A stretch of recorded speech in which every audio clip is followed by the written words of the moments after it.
feel like a little brushed aluminum on a dashboard of an old Cadillac.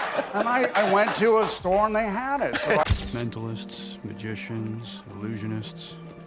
You'd be shocked to know that sometimes, not often, but sometimes, it's the real deal. That's funny. My name's Roger. Two Rogers don't make a right. Roger, I have a problem. Yes. I've been in LA for 3 months now. I have money, I have taste. Nicolas Cage, who has navigated a tumultuous journey throughout his life, is now candidly addressing the challenges he faced while working in Hollywood. From grappling with serious allegations to battling addiction, he is opening up about the various trials he has experienced. Over the course of 3 decades, Nicolas Cage has emerged as one of Hollywood's most daring personalities, embracing eccentric roles in films that mirror his occasionally flamboyant nature. Beyond his on-screen talent, the actor has garnered a dedicated fan base for his grounded and approachable demeanor off the set. Cage's life has unfolded as a roller coaster ride, marked by peaks and valleys, and his sincere and open interviews have endeared him to audiences. So I like making movies. I tried to get a movie studio built there, and then Elon Musk came in, and all the money I got for the movie studio, I got $80 million. After a series of blockbuster film roles, Cage ascended to international superstardom. His success, coupled with his noteworthy family lineage, he is the nephew of director Francis Ford Coppola, afforded him a privileged life. Nevertheless, this journey was marked by numerous hardships and low points. Cage, over the years, confronted disastrous mistakes, endured personal loss and private pain, consistently taking responsibility for issues of his own creation. From regrettable career choices to a multitude of lawsuits, Nicolas Cage's life unfolds as a tragic and true story. Nicolas Cage used to say yes to every role, but now he stopped doing that, and this is why he's turned down Disney. And this comes with saying he has no plans to return to Disney's National Treasure franchise. The term Nepo baby is currently gaining considerable attention, denoting the offspring of celebrities who pursue careers in the same industry. However, during Nicolas Cage's early days in Hollywood, such a connection wasn't necessarily viewed negatively. Despite growing up as Nicolas Coppola and having a famous filmmaker for an uncle in Francis Ford Coppola, the situation wasn't always ideal.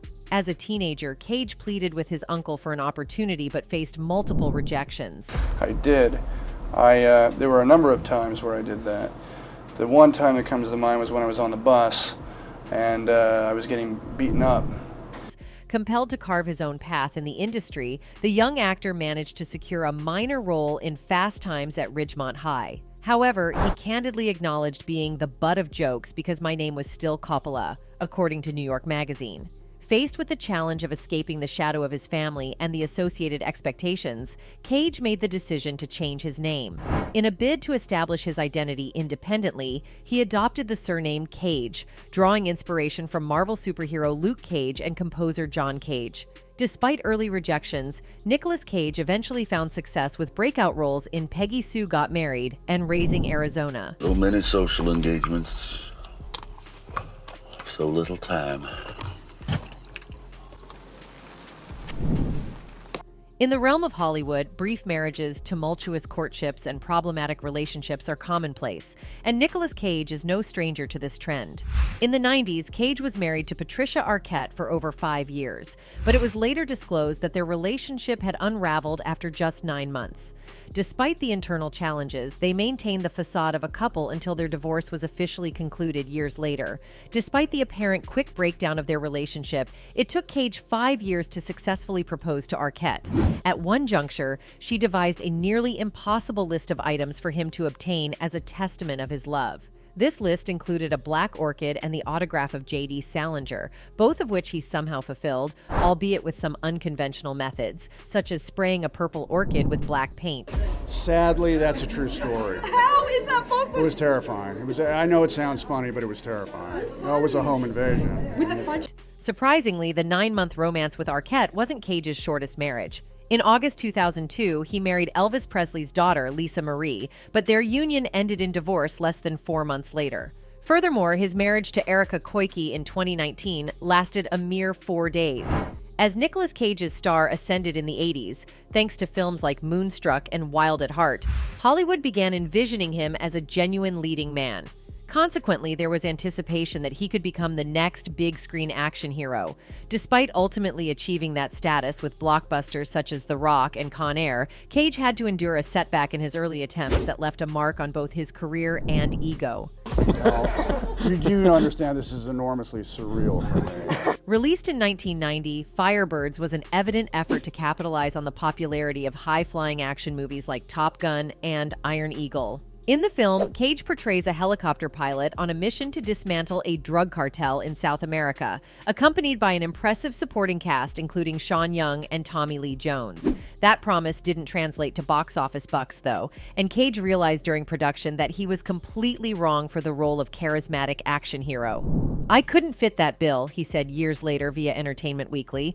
"I knew when the producers came into the trailer and said, 'We want you to smile more,' that I was miscast." Nicolas Cage, shaped by a childhood immersed in comic books and reflected in his choice of surname, harbored a genuine love for superheroes throughout his life. As the influx of comic book heroes onto the big screen gained momentum, Cage harbored aspirations of portraying one of them, with his ultimate dream being to embody Superman. Notably, he came remarkably close to realizing this dream when Tim Burton was enlisted to direct Superman Lives in the late 90s. However, the project ultimately unraveled and never came to fruition. So Nick, like movement stuff seems pretty good. Huh? Yeah, I mean, you were saying it'll feel a little looser the more I wear it. Yeah. It's really tight. This is great. In the subsequent years, Nicolas Cage persisted in his quest for a comic book movie role. He was under consideration for Iron Man and came close to portraying the Green Goblin in Sam Raimi's Spider-Man. Cage even officially signed on to play the title role in DC's Constantine before director Tarsem Singh departed from the project. His long-awaited opportunity in the superhero genre finally materialized when he secured the role of Johnny Blaze in 2007's Ghost Rider.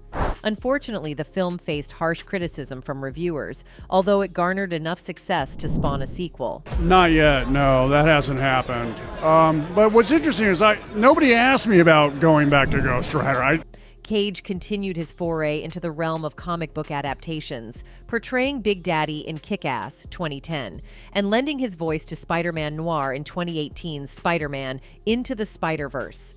His dream of embodying Superman came to fruition in 2018 when he voiced the character in Teen Titans Go! To the movies.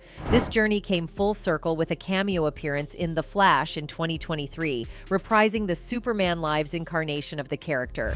While not reaching the same level as some of his peers, Nicolas Cage has had some encounters with the law, and one particular ill-advised prank nearly landed him in serious trouble with authorities. Not surprisingly, the incident involves his Hollywood friend Charlie Sheen, known for his run-ins with the police. People would not stop saying things like, "I love the smell of..." The event occurred around 1991 when Cage, mid-flight alongside Sheen, hatched the idea for a prank on fellow passengers.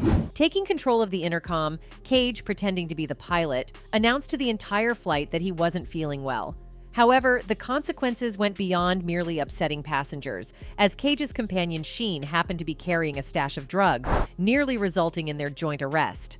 The pilot pointed his finger at my face furiously, at which point the door to the aircraft swooshed open to reveal 6 fully armed police officers, Cage revealed on The Late Show with David Letterman via Digital Spy in 2012. Thanks to a little smooth talking, Cage convinced them to let them go. By the close of the 1990s, Nicolas Cage had ascended to the ranks of the world's biggest stars, starring in a string of films and attaining the wealth and fame that every actor envisions during their early career. In 2009, Forbes listed Cage among the top 5 highest-paid actors in Hollywood. Regrettably, his financial decisions did not always align with his success. He bought shrunken pygmy heads. The late Shah of Iran's Lamborghini. I've had Octopus to help with his acting. A copy of the first Superman comic book. Cage embarked on a spending spree that included acquisitions such as 6-figure dinosaur bones, an array of expensive cars, 4 yachts, and even a haunted house. His penchant for collecting extended to exotic pets, featuring rare snakes, a shark, an octopus, and an alligator in his home zoo. Among his most notable purchases were rare comic books, notably Action Comics #1, the first appearance of Superman, bought in 1997 for $150,000. Although it was stolen from his home in 2000, Cage reclaimed it over a decade later and sold it at auction for a staggering $2.1 million. Despite this windfall, Cage faced financial challenges due to his extravagant spending, reportedly depleting as much as $150 million. This financial downturn eventually led to serious trouble with the IRS, accumulating over $6 million in unpaid property taxes, according to CNBC. Nicolas Cage's career began to suffer in the process, doing movies such as Ghost Rider, which didn't get very good reviews. Because of that, Nicolas Cage's brand became attached to doing bad movies, where he had 7 films in a row. During the period when Nicolas Cage was accumulating debt due to his lavish spending, he found himself in additional financial turmoil while attempting to bolster his income. Seeking to diversify his financial portfolio, the actor ventured into real estate investment, a path that often appears lucrative to those with substantial resources. For Cage, it likely seemed like a logical and straightforward move. But things didn't go as planned. Instead of raking in millions, Cage was saddled with even more debt from bad investments and real estate opportunities that went belly up. "I was overinvested in real estate," Cage told 60 Minutes. "The real estate market crashed and I couldn't get out in time." As detailed by ABC News, Cage owed a whopping $14 million to the IRS, which placed a lien on his investments and forced him to start paying up. He paid off what was owed, but it took him years to get out of the financial hole, a time the actor describes as a particularly dark period for him. Depleted finances brought Nicolas Cage to a low point in his career. By the late 2000s, he no longer held the same box office appeal he once did, with films like Bangkok Dangerous and Next receiving less than favorable responses. To climb out of debt, Cage found himself in the position of accepting almost any offer that came his way, leading to a string of less than stellar movies that he might not have considered under different circumstances. "Work was always my guardian angel," Cage told 60 Minutes of this dark time when he reluctantly took roles in projects he knew would fail. Yet, Cage insists he never gave anything less than 100% in a performance, and he stands by his work. "It may not have been blue chip, but it was still work," he admits. "Even if the movie ultimately is crummy, they know I'm not phoning it in, that I care every time." By the late 2010s, Cage was appearing in 3, 4, and sometimes 5 movies a year, most of which were critically derided flops. "They didn't work, all of them," he told GQ. "Some of them were terrific, like Mandy, but some of them didn't work." But doing all those movies helped him financially, and by 2022, he was free and clear with the IRS. Nicolas Cage experienced a particularly bitter breakup with the mother of his first son, Weston, Christina Fulton. They were married in 1988 and divorced in 1990, the same year their son was born. The aftermath of their divorce proved to be tumultuous, with Fulton resurfacing in Cage's life in 2009 when she filed a substantial lawsuit against him. This legal action occurred as one of Cage's homes faced foreclosure amid his financial struggles. Nicolas Cage went through a rough time financially, but now he's officially out of debt. This happened after decades of reckless spending where he wasted his entire $150 million. The significance of the lost home lay in Fulton's claim that she was residing in it. She asserted that, as per their divorce settlement, the home had been awarded to her as the place where she raised their son. At the time of the lawsuit, Fulton was contending with Weston, who had moved out but was undergoing psychiatric treatment following a violent public outburst, as reported by CNN. Despite Weston stating that he had no involvement in his mother's lawsuit and no desire for a relationship with her, Fulton countered, alleging that Cage was manipulating their son. She sought a conservatorship over Weston, and the legal dispute was eventually settled in 2011. Honey, I was wrong. Yeah. Mamas always are there, so. Because, I mean, who's this guy that was with him? He was his trainer or what? I mean. However, Nicolas was married 5 times in his life. Nicolas Cage's first wife was actress Patricia Arquette. The two first crossed paths in 1987 at a restaurant, where Cage spontaneously proposed to the actress. During a November 2018 interview on Watch What Happens Live with Andy Cohen, Arquette shared that Cage had approached her with an impromptu quest as a means to persuade her to marry him. "I wrote all these things that I thought were impossible. Getting J.D. Salinger's autograph, a Hill Tribe wedding costume, stealing a Bob's Big Boy statue, all of these things," Arquette recalled at the time. "A black orchid, all these things." What Arquette was not expecting was for Cage to complete the list. "One by one, they all just started coming to me," she said, "and we were just kids. I was 19 and he was like, 'And you're gonna marry me soon,' she said. I was like, 'No, man, we've never even gone on a date. Let's slow it down.'" The two did go on to date, although they split, with Arquette saying, "It was just too much and too fast for me at 19. Years went by, and by 1995, Arquette said she called Cage to say, "I'm ready to get married," adding, "It was very romantic." The two married in April 1995, and their divorce was finalized in 2001. Nicolas Cage met the late Lisa Marie Presley, daughter of Elvis and Priscilla Presley, at a party in 2000. Despite their initial connection, their whirlwind romance led to a marriage in August 2002. However, just 3 months later, in November of the same year, they filed for divorce. The divorce proceedings were not concluded until May 2004. During an interview with Barbara Walters in March 2003, Cage explained that there was a logic to their union, considering they both hailed from famous and artistic families. Oftentimes, when you have two people who are very strong in their own personalities and rather intense, sometimes you can have a hard time meshing, Cage said at the time. "We got into this unfortunate pattern of breaking up and getting back together again. Where I came out on it is, yeah, it's sad. I miss her every day. Sometimes I wish we couldn't have rushed the marriage, and sometimes I regret rushing the divorce. But it just seemed like it wasn't going to change," he said. The Renfield star said the two remained friends after their split. Cage was heartbroken at the news of Presley's death in January 2023. "Lisa had the greatest laugh of anyone I ever met," the actor said, adding that his ex-wife lit up every room. In 2004, Cage met Alice Kim at an LA restaurant where she worked as a waitress. Kim was 19 at the time and Cage was 40, but the pair tied the knot 2 months later so she could travel with him to South Africa where he was filming Lord of War. Unfortunately, in 2018, they parted their ways. I'm a romantic. I want to get on one knee and offer the black diamond ring, but because of what we were all going through with the quarantine. However, Nicolas's money problems also remain the same. Nicolas Cage's well-documented financial struggles in Hollywood didn't lead him to file for bankruptcy, and he successfully repaid all of his debts by taking on additional work. In an effort to alleviate his substantial financial troubles, Nicolas Cage took on an impressive workload, appearing in 50 movies between 2009 and 2022, averaging about 4 films per year. This prolific output earned the Oscar winner an unfortunate reputation as a B-rate movie actor. However, this decision to tackle varied and occasionally dubious roles was less about creative choices and more about responsibly addressing his debt. During this challenging period, Cage faced a decline in job opportunities. Reflecting on this slump in an interview with GQ, he maintained a pragmatic perspective about the business aspects of his difficulties. He mentioned, "The phone stopped ringing. It was like, what do you mean we're not doing National Treasure 3? It's been 14 years. Why not? Well, Sorcerer's Apprentice didn't work, and Ghost Rider didn't really sell tickets, and Drive Angry, that just came and went." However, he did not solely shoulder the responsibility for his monetary challenges. In 2009, Cage filed a substantial $20 million lawsuit against his financial manager, Samuel J. Levin, asserting that Levin's excessively risky and poor investments were a major factor in the tens of millions of dollars in losses and the substantial debt owed to the IRS.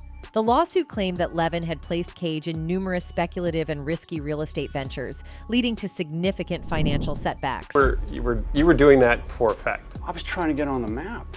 I started at 15 and I was trying to make a big noise like punk rock and say, "Look at me."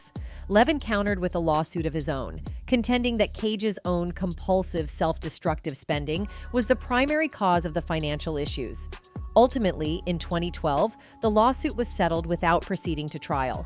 In 2011, Nicolas Cage faced a highly publicized arrest in New Orleans following an incident during a bender.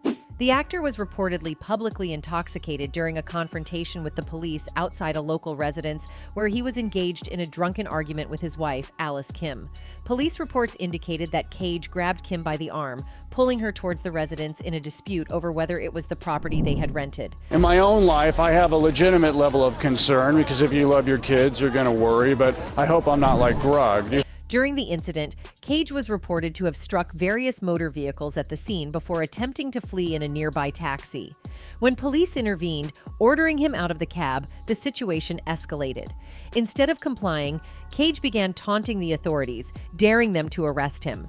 The police accepted the challenge, and Cage spent some time in jail to sober up.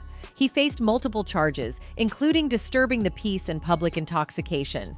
Despite his wife's insistence that she did not want charges filed and her denial of any assault claims, Cage was also charged with abuse. Eventually, all charges were dropped, but not before the incident garnered widespread attention in entertainment news. In 2011, while a charge of domestic abuse was dropped by police, it wasn't the only instance where Nicolas Cage faced accusations of inappropriate behavior by women in his life. In 2018, the actor was confronted with claims of abusive conduct from a former girlfriend, Vicky Park, whom he had reportedly dated in 2017 following his divorce from Alice Kim, according to The Independent. However, these allegations emerged in the midst of a peculiar legal dispute between Park and Cage's ex-wife, Kim. Park asserted that Kim had been harassing her, adding a layer of complexity to the situation. Look, the look Nick Cage has that says, that was a bad idea. It's a little leaving Las Vegas, and it's a little honeymoon in Vegas. There's no national treasure here at all. In the court filing for a restraining order against Kim, Park claimed that Cage suffered from addiction, depression, and mental illness, which may have been the catalyst for a pattern of A. She mentioned an alleged incident that occurred at a film festival in Vienna, but the worst were allegations against Kim, who repeatedly insulted Park to Cage, and who she claimed was instigating violent encounters between them. Her jealousy of my relationship with her ex-husband, my youth and physical appearance has drove sick her to take these actions of harassment, Park said in the filing. Her intentions were to subject him into more alcohol and anger towards me while I was alone with him in our hotel room in London, England, right after the A incident in Vienna, Austria. Cage and Kim both denied what they called absurd allegations. Nicolas Cage navigated through legal challenges, settling lawsuits with his ex-wife and overcoming allegations of A from another former lover. However, he faced the prospect of yet another lawsuit concerning an indie movie he made in 2002. As reported by Variety during the unfolding events, Cage narrowly avoided a copyright infringement suit over his film Sunny, ultimately opting for an out-of-court settlement. Cage directed and had a small role in the film, which starred James Franco and Mena Savari. Sunny depicted the story of a disgraced veteran soldier whose mother encourages him to return to a life as a male prostitute. I got the script over 15 years ago. My agent at the time, Ed Lamato, sent it to me. It was originally called Folks, and it was something that Richard Gere had considered. The suit was filed by Robert Dellinger, a TV writer from the 1970s who'd worked on shows like Starsky and Hutch, who claimed he'd contributed to the script. According to Dellinger, he'd collaborated with the film's sole-credited screenwriter John Carlin on many screenplays back in the 70s that eventually evolved into Sunny. Seeking $2 million in damages, the case was settled with Dellinger stating, "I can't mention the amount, but it was healthy," while thanking Cage's side for doing the right thing. His fans also think that Nicoles has gone through a lot. One of them wrote, "Poor Nicolas Cage. You think he would give up all his fame and fortune to not have to go through the troubles and tribulations he has had to endure in his life?" Another one added, "Well, the sad story is, these celebrities don't live a sensible, comfortable life when they are getting highly paid. They act as royalty in their lifestyle. Then it ends. They run out of money and become poorer. Choices they make their lives. So let's change your thinking. Invest your money wisely, live a sensible life, then get to a place of normalcy and live you be okay later." That's it for today. See you in the next video. Until then, goodbye.